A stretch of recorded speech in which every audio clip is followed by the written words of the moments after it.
Hey, what's up everyone? Welcome back to the channel. Boozer here. Thanks for stopping by. Today we're on the test server again, so thank you Plarium for giving me access to the test server so we can test some of these guys out. And we're going to be here talking about a brand new champion that's going to be released with the Wixwell Fusion update. So she is going to be a Knight Revenant. We're going to be talking about Giath, the Truth Shield. Giath, the Truth Shield from the Knight Revenant. Giath, that's what I'm going to call her. Looks pretty cool. What she got here? She can't really see, or can she really see through this mask here? I think she can. Got this floating ring over her head. Otherwise, she looks very Knight Revenant-esque. Look at these flaming skulls. Look pretty badass here. But yeah, so super cool. Looking champion. Obviously, aesthetics are very strong. She is a defense-based legendary. Here, she got good base stats. Looks so far okay-ish. 1400 defense for a base defense champion is decent speed, very good speed actually. No boosted crit damage for her. But let's take a look at her kit. Let's talk about her A1 here, Revelation Spear. So attacks one enemy, places an extra hit on enemies under decreased crit rate and decreased crit damage, only placed by this champion. So these are pretty rare debuffs, so it shouldn't matter too much whether it's placed by her or somebody else, because you're probably not likely to have anybody else in your team to have these debuffs. So not a super big deal here. The extra hit is always a normal hit and will ignore 50% of each target's defense. 50% ignore defense is very nice. It's always a normal hit though, so meaning it cannot crit. So that's kind of a bummer. And kind of hinders her total damage output, I think, but let's see how it goes. And then it also places a increased defense buff on this champion for 2 turns. From my testing, it appears that the increased defense buff happens after the hit, so she won't get the extra damage boost that way. 4 books for 5% extra damage each. Personally, I feel this is a little bit low, especially for legendary. What they should have done was probably just make it 3 books and make it 10 10 10 or 10 10 or 5 10 10, somewhere around those. But 4 books here for 5% each feels like a book grab, so not the best. A1. A2 here, Truth Beheld. 5 turns down to 3 turns. Good to see. Attack all enemies. Before attacking, increase the duration of all ally buffs by 1 turn. That's actually a pretty important thing, that it increases the duration before attacking, because usually after you attack, you lose 1 turn on all your buffs. So this way you can buff the duration of buffs by 1 turn before attacking. So buffs that would have expired now have an extra turn on them, and then you attack, which is really, really good. The damage inflicted by the skill increases by 5% for each buff that had its duration increased. So if you compare this to like somebody like Taros, who deals additional 15 damage per buff on your team, 15%. 5% does not feel very significant at all. In essence, this ability is very similar to Taros's ability, where Taros gets the 15% per buff. So instead of per buff, it's per buffed duration increased, which is basically per buff. There's no way to really stop your buffs from having its duration increased, for example. So it's basically per buff on your team. So it's only 5%. But you do get, obviously, the duration increase here, which is kind of good. You get 20% damage from books, and it goes into a 3-turn cooldown, which is better than Taros's, which is a 4-turn cooldown. So there is some benefit here for sure. So we'll test that out. And then her A3 here, she got 4 buffs on this ability. Really, really solid. 5 down to 3 turns, 2 books only. Reflect damage on your whole team, and ally protection on everybody except for herself. Also places strengthen and increased resistance on this champion for 2 turns. Unfortunately, it's just this champion. It would have been really, really strong if she placed it on her whole team. But it looks like a team ally protection with the reflect damage and then a strengthen and increased resistance on herself. Increased resistance could be good for something like mischief tanking, for example. So you could give her somewhere around like 300 resistance. And with increased resistance, it'll be 450, which should be enough to resist like mischief tanks, mischief baiting and stuff like that. So she can work that way for like Hydra. But yeah, obviously having all these buffs powers this A2. Her passive, whenever an ally under reflect damage is attacked, so reflect damage, place a 30% decreased crit rate and crit damage debuff on the attacker for 2 turns. This effect cannot be resisted, which means you don't need accuracy for it, which is perfect. Love it. And also, the reflect damage doesn't need to be placed by herself, so it could be placed by somebody else. So yeah, that's a small little detail. But I love this effect cannot be resisted, which means you don't need to build accuracy in her kit. She doesn't place decrease crit rate or decrease crit damage on A1. She doesn't place any debuffs other than her passive, and her passive cannot be resisted, meaning you don't need accuracy on this champion. So it's very good. Defense all about, but 25%, a little bit low on the percentage for a legendary champion. Usually we're seeing about 30%, so 25% is a little bit low. Overall, looks promising. Let's see how she does in some playtesting.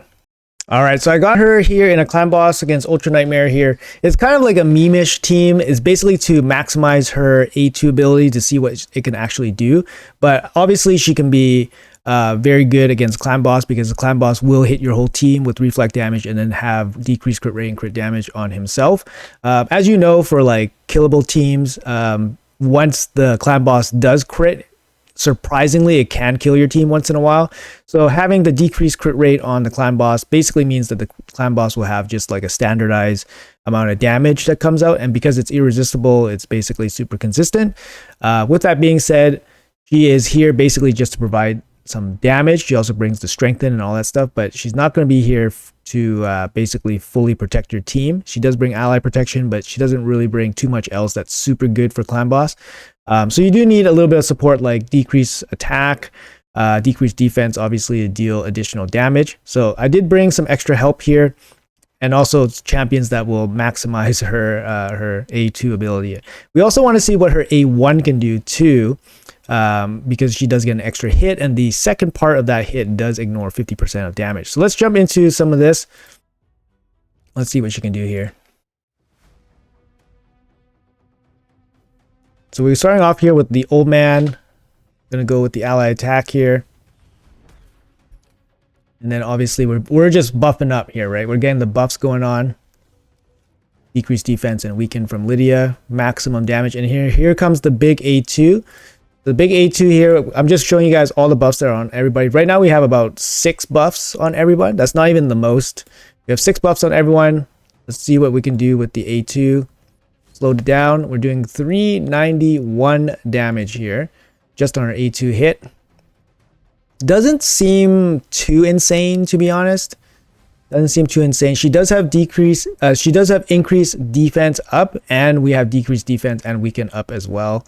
The increased duration from the A2 is actually really nice. You see a lot of these buff icons, 3 and 4. That's really nice to see. So I think she's going to shine a lot more in Hydra. Basically, you have a 6-man team, so there's going to be more buffs. The extension is going to be really nice as well. So here comes the A3 in action. She's going to buff. You see the ally protection going on her whole team, and then she gives herself increased resistance as well, and the strengthen. So now there are a ton of buffs out on everybody, and then we have Mikage here with the extension, keeping the buffs going. It's kind of maneuvering some of our abilities here a little bit. Podrick's really nice, giving out some continuous heals. Obviously, the multiple buffs that he gives as well. Mikage bringing the crit damage boost, crit rate boost, just extra buffs. So here, coming back to the A2 again, this time we have even more buffs. If you can look here on sorry, I forgot her name. Giath. Sorry, I forgot her name for a second. I was going to say Gaia, but her name's Giath. So Giath here, we have 2, 4, 6, 8, 10 buffs on Giath alone. And obviously we have tons of buffs on the whole team. Let's see what kind of damage she can put out here. I'm going to go through the, much more buffs than earlier. We did 391 earlier. Here comes the hit with the bigger, more buffs. And weak hit. So pretty bad, obviously, against Affinity. So not the best show of damage there. Obviously, we'll get another chance here. So we're just gonna keep this rolling here. Right. We actually don't have decreased attack in this team, so it's not like ideal or anything, but mainly just to showcase the damage from the Here comes the A1 attack. So the A1 attack will apply because the clan boss does have the crit rate and crit damage debuff on. So first was a weak hit, and the second hit was a 40k hit. It's always going to be a normal hit, guys, on the second hit, but it does ignore 50% of the defense. But keep in mind that the clan boss doesn't have insane amounts of defense, so having ignore defense is not super important against the clan boss. So let's keep going here. What else we got here? I want to see the A2 again without the weak hit, ideally. There's the ally protection going up. Tons of buffs still going on. Do you see that? The A1 counter attack from the stun, mastery proccing. So 117 on the first hit, 30k on the second hit. These counter attacks will be a bit weaker damage than normal standard hits. So, all right, Duchess got the Veil, so that's more buffs. Here comes the extension with the A2. Tons of buffs going on again, looking like 8 to 10 on each champion. And big slam 573. So in the beginning, we had 391 with about 6 buffs per champion. With closer to 10 buffs per champion, we're looking at 573. So we see Giath here, 2, 4, 6, 8, 10 buffs. 2, 4, 6, 8, 10 buffs on Lydia. And then for sure, we have close to 2, 4, 6, 8, 10 buffs on Duchess. So tons and tons of buffs here. And she's doing just under 600k on her big A2 hit. So let's see here. In comparison, Turbo hits for about 1 million per hit sometimes. Actually, no, that's not true. Turbo, I think my Turbo in like comparable gear probably can do maybe like 1 million on like 2 hits. I think that's how much it hits for. So I don't feel super impressed by 500k, but and her A1 doesn't hit super hard, it seems. Like we're doing 140k with the first hit, and then the second hit is doing like 40k, so about 200k on one A1.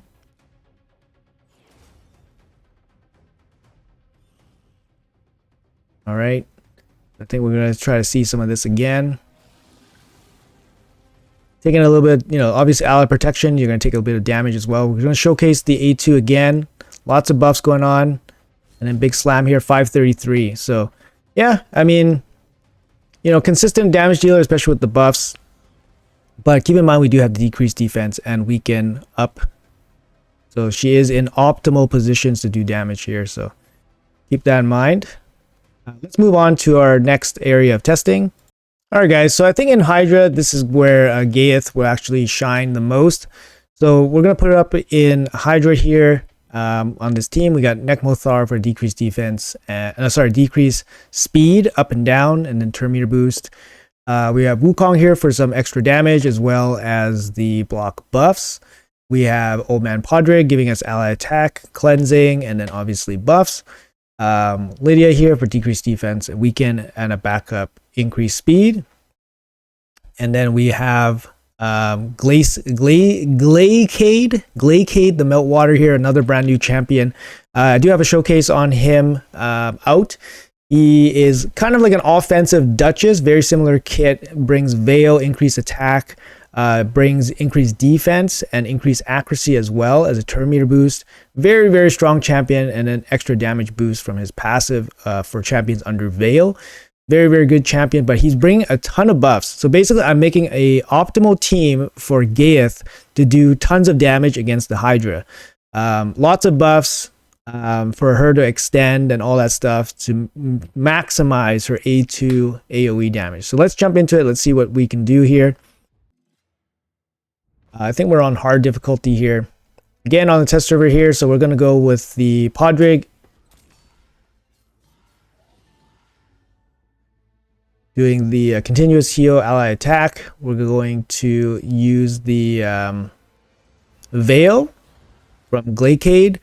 And then we will be using the block buffs here. Turn meter boost, speed up, decrease speed, and leech from Nekmo. And now we got the extensions happening from Giath plus the big slam. So Let's see what she can do here. And about 250, 250. I saw 160, 250. I'm seeing about 5 or 6 buffs on each champion, so that's about half the damage she can do. So I'm expecting 500k hits when she has a team maxed out on buffs per head. That's kind of what I'm expecting. So here she's going to be placing her ally protection. Obviously 4 buffs on herself. She has 9 buffs currently. Cleansing with the speed up. Yeah, so we're going to set up her to do as much damage as possible with the A2. I think this team, like, it's going to make sense. It probably could use like more damage, to be honest. Giath doesn't seem to be able to do insane amounts of damage, it seems. But she does do good damage. All right, so here we go. Glaciate with the increased defense and increased accuracy. All right. Strengthen and speed up here. And now we have the extensions going on. Lots of buffs going on. Probably maxed out buffs on Giath already. Yep, lots of buffs going on here. But it still looks about like 6 to 10 buffs. Not full buffs on everybody. Gonna go for the extension and slam. 400k on the head of Mischief there. Did you see that? 400k. Most of the hits are about 200k. Very, very decent hit. When you combine it all together, it's about 1 million damage roughly. I mean, 1 million damage A2. It's pretty good. It's pretty good. It's solid, guys. It's solid. Solid. You see there, Wukong's A1. About 500k. Would like to test, let's see if Giath uses the A1 here. Giath uses the A1 against, who is she going to use it against here? Head of Decay. Head of Decay, that was a 200k smack. So that means her A1 would be stronger than Wukong's A1 if she hit the same champion against the same decapitated head. So maybe. Actually, I'm not too sure about the defense scaling on the Head of Decay and then the decapitated head. Hold on. They have to hit the same head to have a fair comparison here. Yeah, do you see that? A1 from her was about 470k. Okay, so that was the same head that Wukong hit. Wukong hit that for about 570k. So her A1 without the double hit is slightly weaker. But I think with the double hit, it should be about the same as Wukong A1. Again, it's very reasonable amounts of damage, not underpowered or anything like that. Definitely want to see her do some smacking against some decapitated heads. Alright, got the big buffs going on. Ally protection. More buffs. Got Veil going on. Lots of buffs going on. Would love an extender here. Wukong coming in here with a big slam. 1.6 million. Weak hit A1. All right, got more buffs.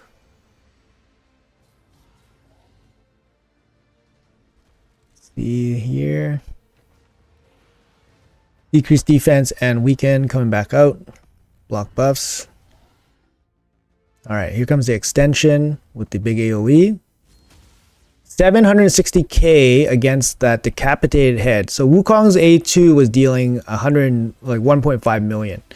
All right, so if you have 4 decapitated heads, then Giath is going to be doing a ton of extra damage relative to like Wukong's single target A2. That's where she's going to be really, where she's going to really shine, right?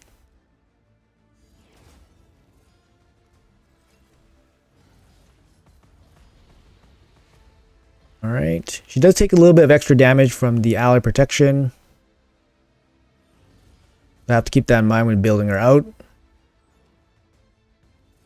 What else we got here? Here comes Wukong's A2 again. 400k non-decapitated head. Okay, let's see what the A1 does for her here. 200k and then the double, and then the extra hit is 27k. Really disappointing damage from the second hit, since it's a normal hit. It's a really, yeah, a little bit disappointing for sure to see such low damage from the secondary hit. Especially since the condition, you know, you require 2 debuffs, and it requires the debuffs to be placed by her exclusively. Come back in here with her A2. Notice that she always has the most buffs, so she does make herself like a mischief target.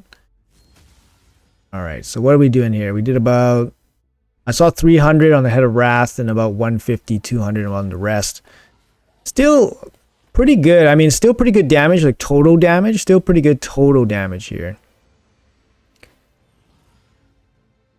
Alright, Wukong's A1, 380. 380 into that one, into that head there.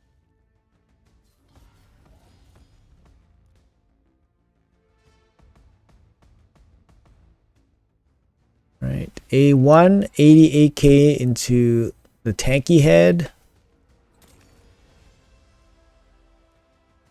Let's see what else we got here. I think overall it looks like she can do pretty good damage, but I don't know. These are pretty optimal conditions, and they don't feel super significant. See, we got 700 there. We got 20, like 200-ish against the tanky head. No decreased defense and weaken, of course.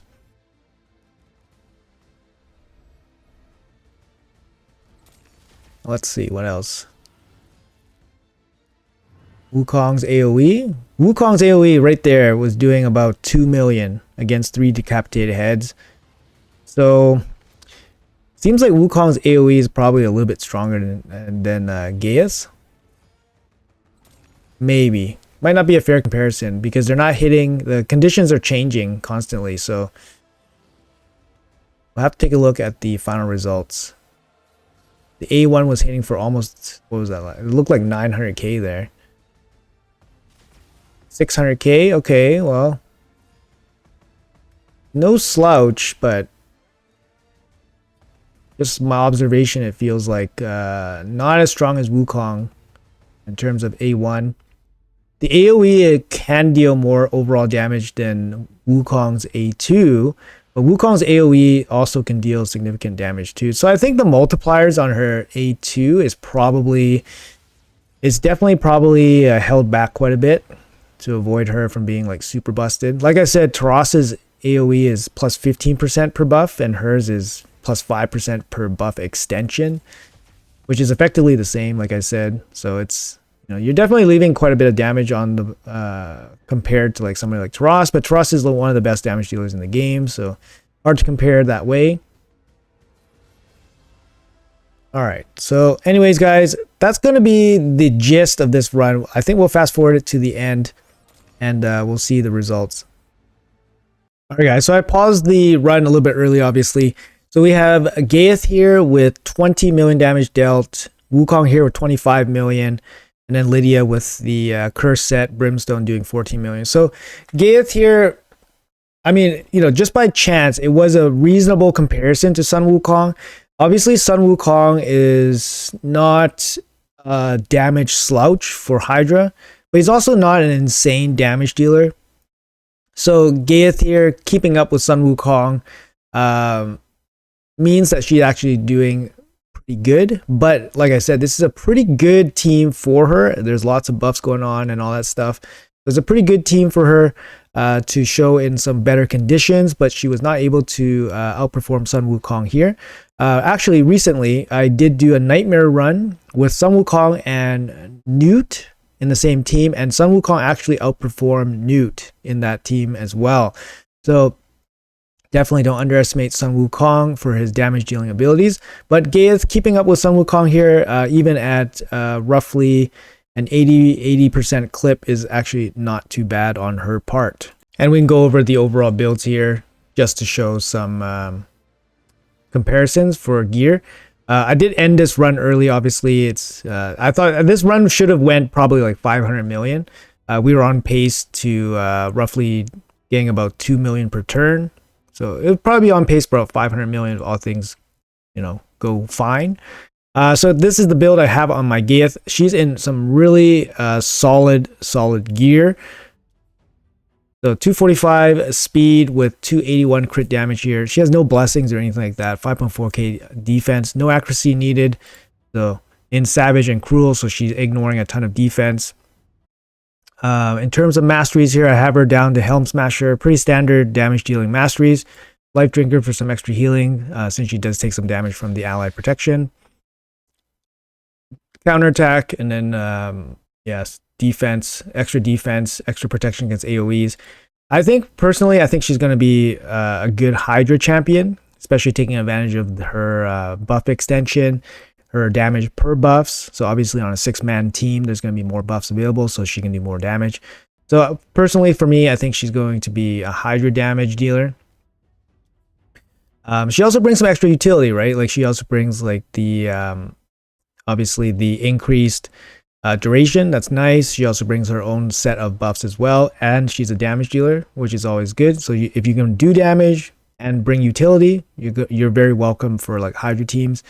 The last thing you want to do in Hydra is basically have champions that are like one-dimensional, like pure supports that don't offer enough support, or pure damage dealers that don't offer enough damage. You want, if you have a mix, then it's kind of nice if they can do damage plus have supporting abilities as well.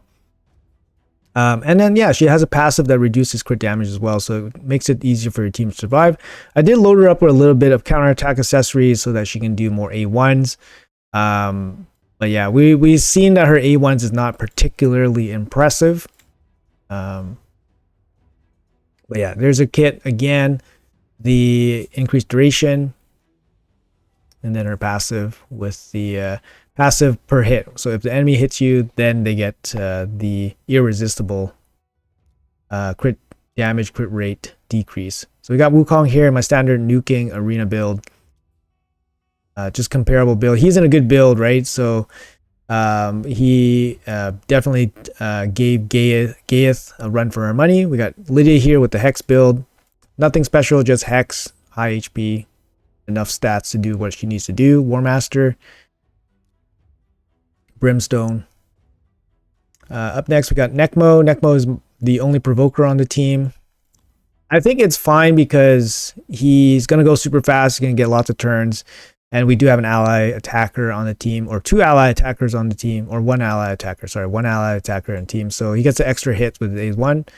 So Provoker, the only Provoker, down to War Master. Pretty standard masteries. Brimstone. All right, so that's Nekmo, super strong, a Hydra champion, good Hydra carry.